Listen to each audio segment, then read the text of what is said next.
Okay, this is multivariable calculus, and in this video, we're going to discuss section 14.5, the chain rule.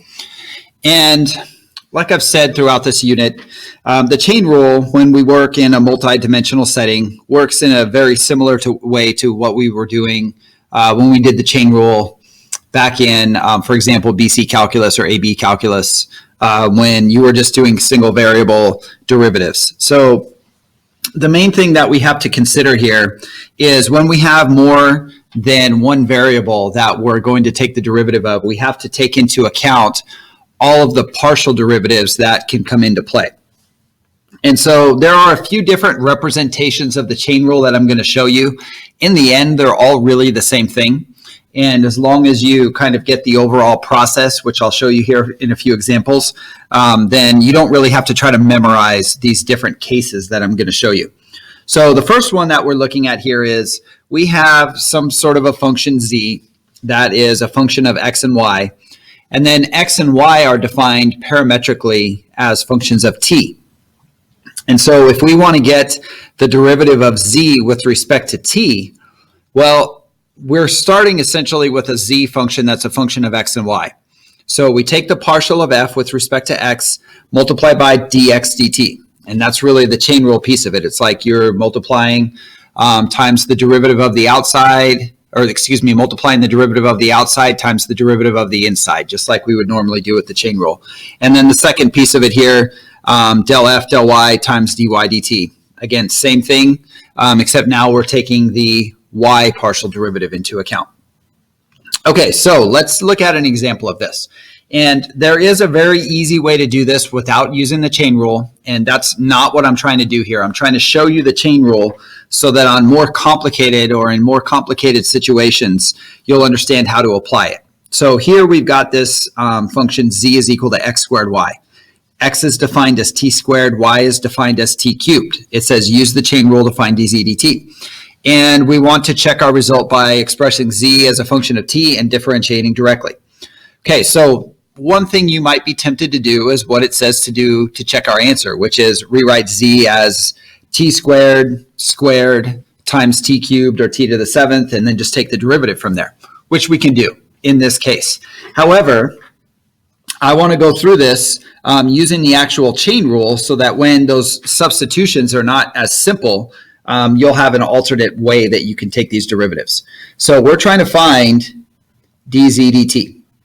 And the reason that you see this differential expression dz dt is because we can get z as a function of just t, and we're no longer in a multivariable situation when we do that. And so when we get our derivative here, we're actually going to end up with a derivative in terms of t. Okay, so that's why you're kind of seeing a mixture of the partial derivative notation and then just our kind of 2D derivative notation. Okay, so what we're going to do is we're going to start with the partial derivative with respect to x, and then we have to multiply by dx dt. Now, notice I use the del's for the partial derivative dx dt. X is a function of t. That's a single variable situation, or x is a function of a single variable. So that's why I went back to the d notation. Okay, so then the same thing for the second piece of this, del y, del z, del y. And that will be multiplied by dy dt. Okay, so that would be my chain rule. Now, when you're working out these problems on your assignment, I want you to practice showing that step where you're actually indicating what your process is. And the reason I want you to do that is because that makes it really clear to somebody looking at your work what exactly you're doing. That shows them, okay, this person is applying the chain rule, and this is the result of all of those expressions. So when we do that, del z del x is going to give me 2xy. dx dt is just going to be 2t. And then, let's see, del z del y would give me x squared. And dy dt is 3t squared. Okay, so technically, that is dz dt, but we don't really like to have things mixed up like this, where we have x's and y's and t's all mixed together. So what I'm going to do is I'm going to substitute using what I know x and y to be, and I'm going to get my derivative just in terms of t. So I'm going to get dz dt here. So xy becomes t to the fifth. So I have 2t to the fifth times 2t plus x squared will now become t squared squared, or t to the fourth. And then we're going to multiply that by 3t squared. And in the end, you can see that what we're going to end up with here is 7t to the sixth power. Okay, so that would be my dz dt. Now, like it said at the beginning, let's verify that answer. Well, to verify that answer, I'm just going to say or as kind of an alternate method here. I could rewrite z as being t to the seventh power. And when I do that, I'm going to get the same result. dz dt is 7t to the sixth. Okay, so obviously in that case, the chain rule is not the most efficient method, but there are going to be situations where the chain rule is going to be a better approach for us to take than trying to do these substitutions. Sometimes the substitutions are not even possible to do. And you'll see when we start having more variables involved, the substitution route isn't really going to be something that you're going to want to do. Okay, so here's another example. We have w is equal to the square root of x squared plus y squared plus z squared.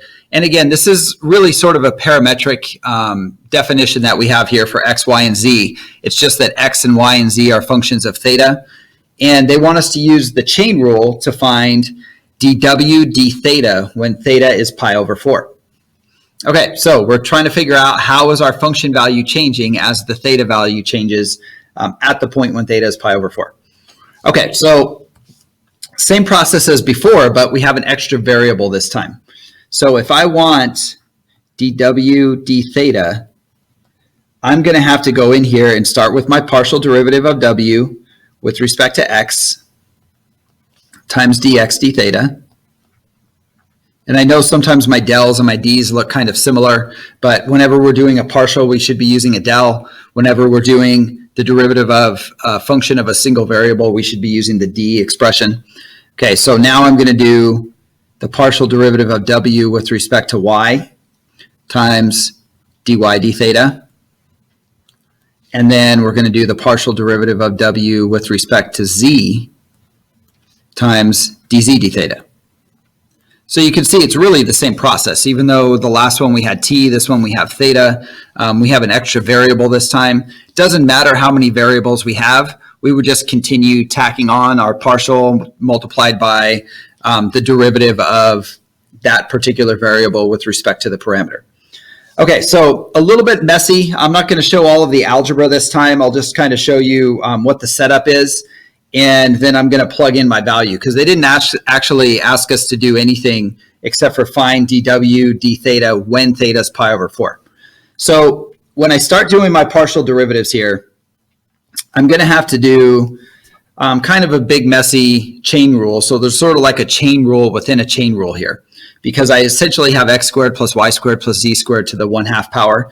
So I'm going to start with the derivative of that, which would be 1/2 times x squared plus y squared plus z squared to the negative 1/2 power times 2x.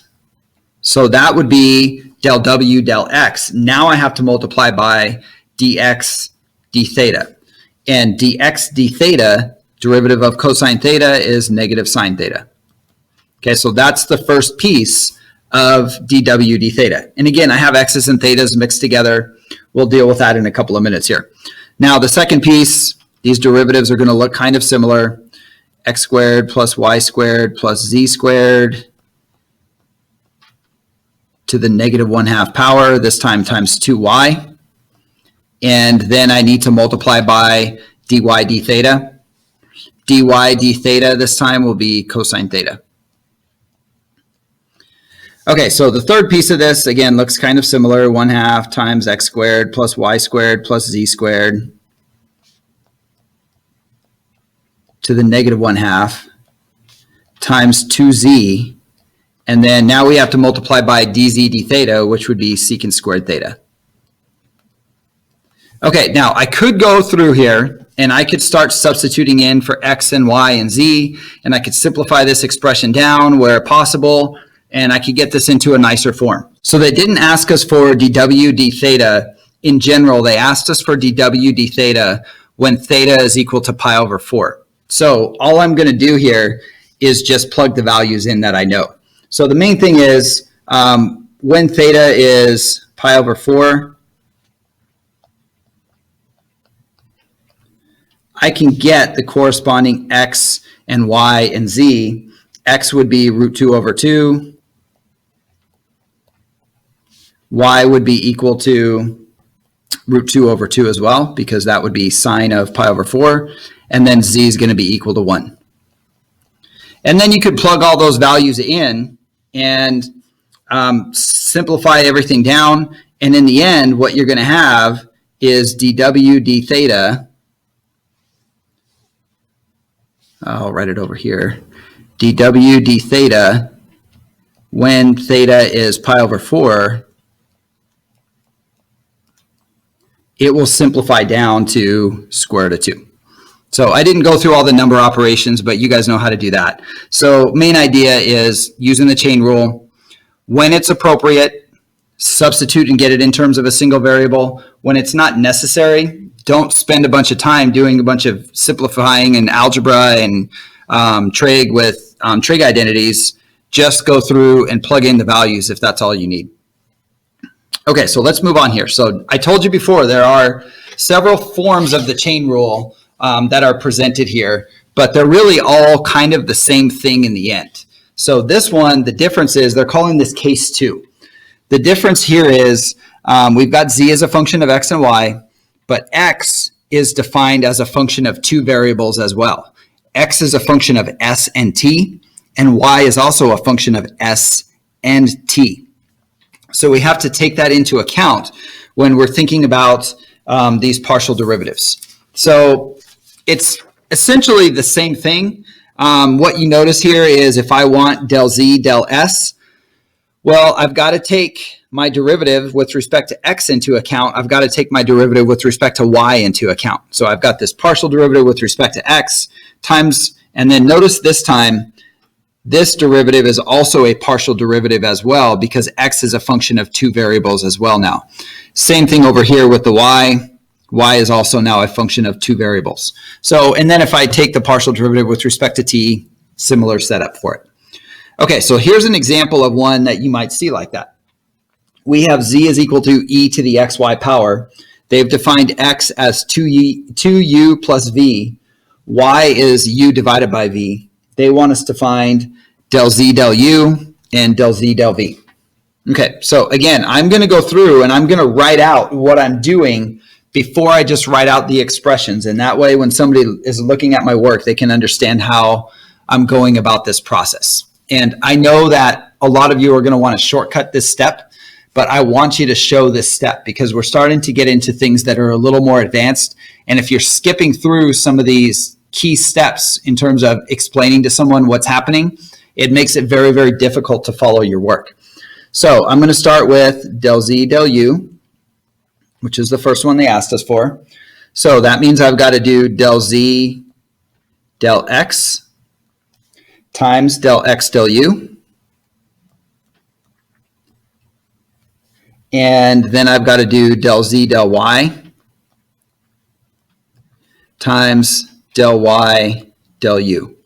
Okay, so that's my process. And when I do all of that, del z del x is going to give me e to the xy. And then I would have to multiply that by y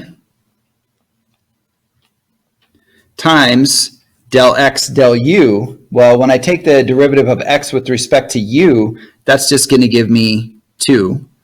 Okay, then we've got del z del y, which would give me x e to the xy times del y del u. Del y del u is just going to be 1 over v. Okay, so notice that now we have an expression that has x and y and v in it, and we'd either like to have our derivative in terms of x and y, or in this case, since we're looking for del z del u, obviously we want to use u and v then. So that's what I'm going to do is just now do some substitution and rewrite this in a form where I've got it in terms of u and v. So we know what x is. We know x is 2u plus v. We know what y is. And so in the end, I'm not going to show all the algebraic steps, but in the end, if I substitute into this and plug in for x and y and then do all of the algebra to simplify it out, you're going to get e to the 2u plus v times u over v,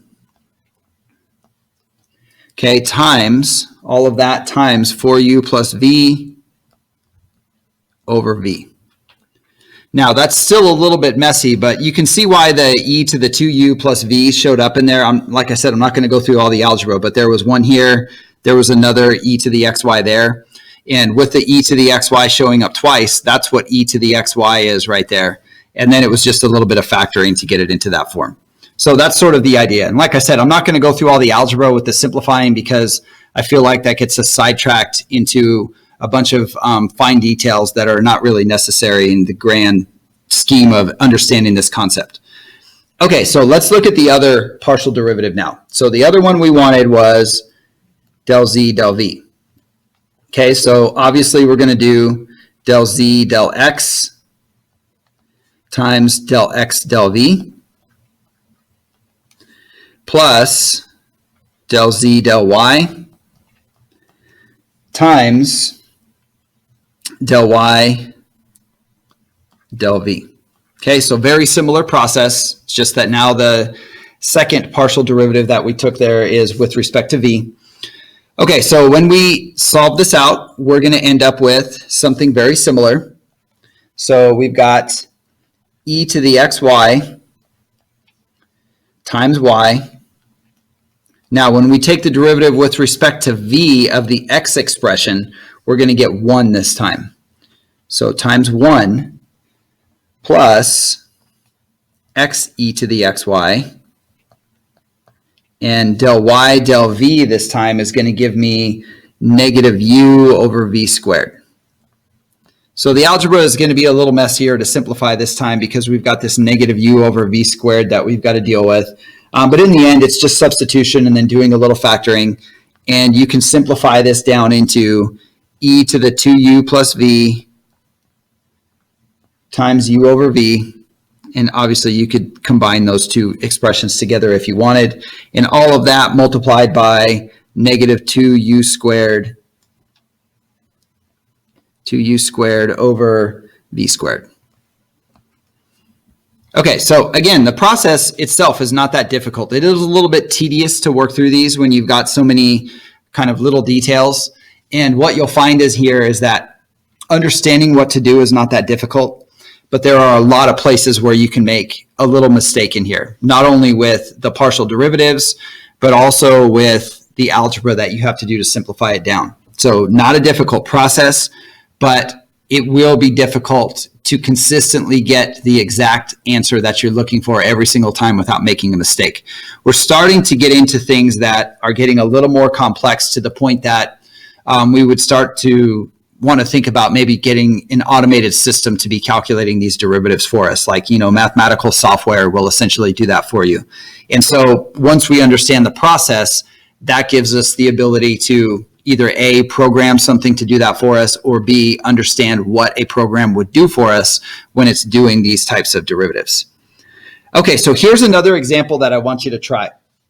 So we have W is x squared plus y squared minus z squared.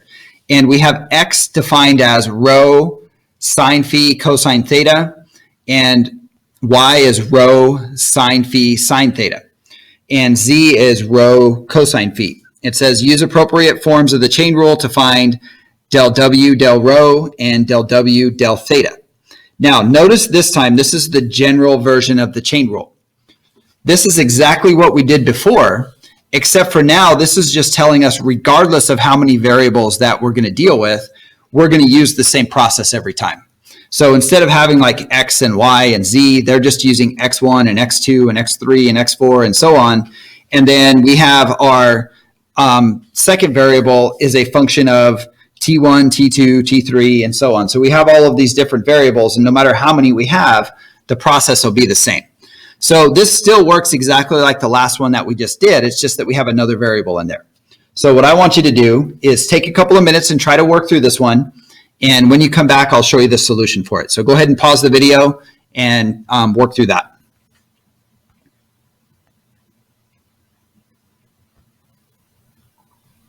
Okay, so here is the first one, and I only showed you the solution to the first one mainly because I ran out of space on this. But if you got the first one, I'm certain you can get the second one. So del W, del rho, notice my chain rule setup here.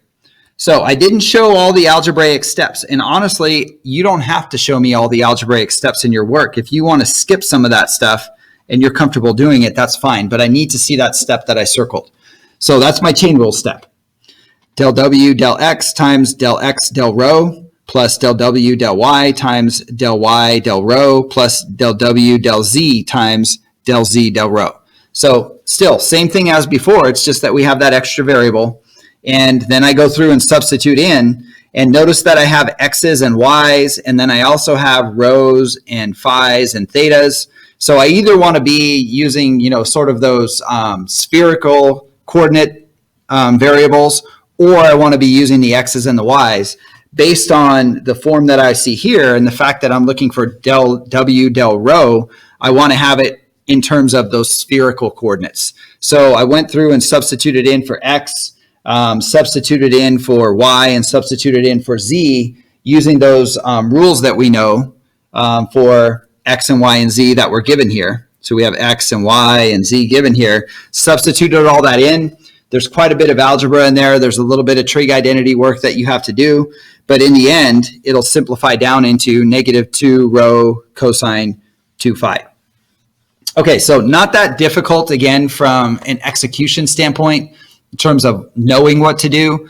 What is difficult is actually going through and doing every single little step without making a mistake. So keep that in mind. Okay, so let's move on here and talk about a little bit more with the chain rule. Okay, so here we have W is equal to XY plus YZ, and we have Y is equal to sine X, and Z is equal to e to the X. It says use an appropriate form of the chain rule to find dW dx. So again, I'm going to have you pause the video on this one. I'll let you do this one in the way that you see fit, but notice it specifically says use the chain rule. So that means it's intended to be done without just getting W in terms of X first and then taking the derivative. So you're going to use the multivariable chain rule to solve this out. So pause the video, and when you come back, I'll show you the solution. All right, so here's the solution that you should have come up with. Again, just want to keep reiterating this. The key thing that I need to see when I look at your work is I need to see your actual implementation of the chain rule. Del W, del X, del X, because we're looking for dW dx here. Del W, del Y times del Y, del X, and del W, del Z times del Z, del X. Okay, and then it's just a matter of actually taking those partial derivatives. I have things in terms of X and Y and Z. I want everything just to be in terms of X if possible. So when I got to this step, I substituted in for my Y, I substituted in for my Z, and then I just simplified down to get the final solution. Okay, so last thing here, notice that yes, you could have gotten everything in terms of X and you would get the same result in the end, but the whole purpose of this assignment and this lesson is for us to learn the chain rule. So really do your best to avoid shortcutting these problems to go around doing the chain rule, because you're really missing out on the practice with the chain rule that's intended when you do that. Okay, so let's talk a little bit about implicit differentiation. And when we talk about implicit differentiation, there's actually a shortcut that we can use for implicit differentiation. So if we want, for example, dy dx, all we have to do is the negative of del f del x divided by del f del y. And it's a little bit tricky from the standpoint of how does this work. There's a proof for this in the book, and we'll talk about it a little bit in class. But the main thing is you can kind of look at the differential expressions here, and you can see how when I flip the denominator and multiply, I'm kind of getting a dy dx out of this. But the thing that's a little bit tricky is the negative that shows up in there. So that's what you would want to be looking at the proof for, and that's what we're going to discuss in class. But the main thing is there's a shortcut when we're looking for a derivative, and it's not possible to isolate, for example, the function in terms of just x or just y, or y in terms of just x. So I'm going to show you this in a couple of different ways. So we are given that x cubed plus y squared x minus 3 is equal to 0. It says find dy dx using the formula above and check the result using implicit differentiation. So what I need to do here is I need to define a function. So I'm going to let f of xy be equal to x cubed plus y squared x minus 3. Okay, so that's my function. Now, if I want, and I guess I'll just write it this way, if I want the partial with respect to x, I'm going to get 3x squared plus y squared. If I want the partial with respect to y, I'm going to get 2yx. And then I know dy dx is just the negative of the ratio of those. So we're going to get negative 3x squared plus y squared over 2yx or 2xy. I'll write it as 2xy. Okay, so not that difficult to do. So that would be my solution using multivariable calculus. Now, if we go back to what we did in, for example, BC calculus, when we were first learning differentiation and implicit differentiation, we could also take the derivative with respect to x here. So going back to the original equation that I had right here, I could take the derivative of the entire equation. 3x squared plus, let's see, y squared plus, let's see, 2xy dy dx minus 0 is equal to 0. So from that, you can see that dy dx ends up being equal to the same thing, negative 3x squared plus y squared, and I guess I should put the negative out in front there. Let me rewrite that. So negative, and then we have 3x squared plus y squared, all divided by 2xy. Now, you can kind of get a hint of where that negative's coming from when you look at the algebra there. But again, we're going to talk about the negative that shows up right there when we talk about the chain rule in class. Okay, so I've got one more problem that I want you to look at, and this is just when we're doing these partial derivatives, and we're going to use implicit differentiation in sort of some different scenarios where we have more variables, but it still works the same way. So for example, let's say I want del z del x, and I've got a function of x and y and z. Well, what I can do here is I can still use that same ratio to get the partial derivatives that I'm looking for. So here's an example. It says, consider the sphere x squared plus y squared plus z squared is 1. Find del z del x and del z del y at the point 2/3, 1/3, 2/3. Okay, so let's think about if we want del z del x. So the first thing I'm going to do here is I'm going to define a function. So I'm going to say f of x, y, and z is going to be equal to x squared plus y squared plus z squared. Okay, so again, I'm sort of defining a function. And now from here, if I want del z del x, I know it's going to be negative of the x partial divided by the z partial. Okay, so that's all I have to find. Well, what's the x partial? The x partial is just 2x. The z partial is just 2z. And in the end, I get negative x over z. And if I want the derivative at that point, well, that I simplified on this one, even though I didn't need to, but it was next to nothing to simplify.